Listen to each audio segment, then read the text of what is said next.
ఇంతకాలం నీవు బుజ్జగించిన కుక్క అంటే కామం నీ దగ్గరకు వచ్చినప్పుడల్లా తరిమి కొట్టడం ప్రారంభించినట్లయితే కొంతకాలానికి అది నిన్ను విడిచిపెట్టేస్తుంది. ధనం నీకు ఆహారాన్ని మాత్రమే ఇవ్వగలదు, కానీ శాంతిని మాత్రం కాదు సుమా. ధన సంపాదనే పరమార్థం అని అనుకోకు. ధనాన్ని గురించి గర్వించదగిన విషయం ఏమీ లేదు. నీవు ధనికుడవైతే నీకంటే ఎంతోమంది ధనికులున్నారని మరిచిపోకు. భగవంతుడు 2 సందర్భాలలో నవ్వుతాడట. ఒకటి, డాక్టరు తన రోగికి ప్రాణదాతను నేనే అని చెప్పినప్పుడు. రెండవది, ఇది నా భూమి అది నీ భూమి అని మనం వాటాలు వేసుకున్నప్పుడు. ధనానికి ఎవడు దాసుడు కాడో, ధనం ఎవడికి దాస్యం చేస్తుందో వాడే నిజానికి సత్పురుషుడు. ధనాన్ని సముచితంగా సద్వినియోగం చేయాలి. భగవంతుడు నీ హృదయంలోనే ఉన్న అహంకారం అనే తెర వల్ల ఆయన్ను చూడలేకపోతున్నావు. ఆ అహంకారం నశిస్తే నీవే పరమాత్మవు. అహంకారం, విషయవాసన నశించని పండితులు ఎంత గొప్పగా ఆధ్యాత్మిక శాస్త్రాలను విడమరచి చెప్పినా వారి మనస్సులలో కామకాంచన వాసనలు దట్టంగా అలముకొని ఉంటాయి.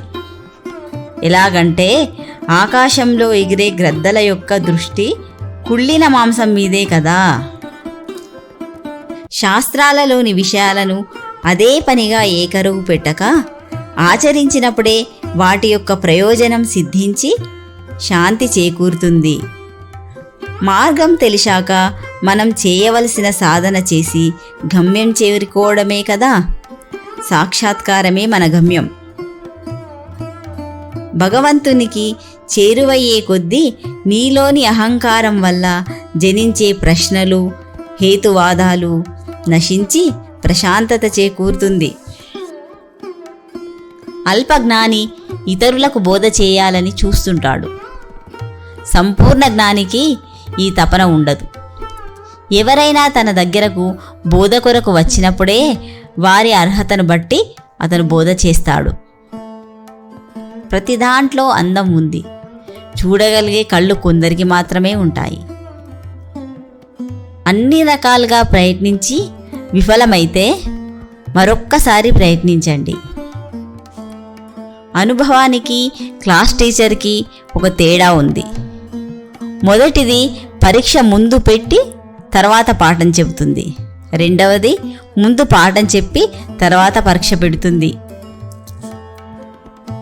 మార్పు తప్పనిసరి అయినప్పుడు ఇతరులను మారమనే కంటే మనమే మారడం మంచిది కదా. దేవతలు గాలిలో ఎగరడానికి కారణం తెలుసా? వాళ్ళు గొప్పతనాన్ని తేలిగ్గా తీసుకుంటారు కాబట్టి. పోస్టల్ స్టాంపు నుండి మనిషి నేర్చుకోవాల్సింది ఎంతో ఉంది. గమ్యం చేరే వరకు అది కర్తవ్యాన్ని అంటిపెట్టుకునే ఉంటుంది.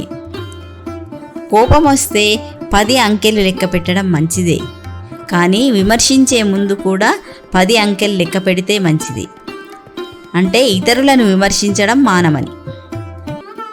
మనస్ఫూర్తిగా కృతజ్ఞతలు చెప్పడం, ఐఆమ్ సారీ అని మనస్ఫూర్తిగా చెప్పగలగడం మెచ్యూరిటీకి, నిజమైన మానవతకు నిదర్శనం. ప్రారంభించడానికి ధైర్యం ఉండాలి, కొనసాగించడానికి కృషి ఉండాలి, పూర్తి చేయడానికి పట్టుదల ఉండాలి.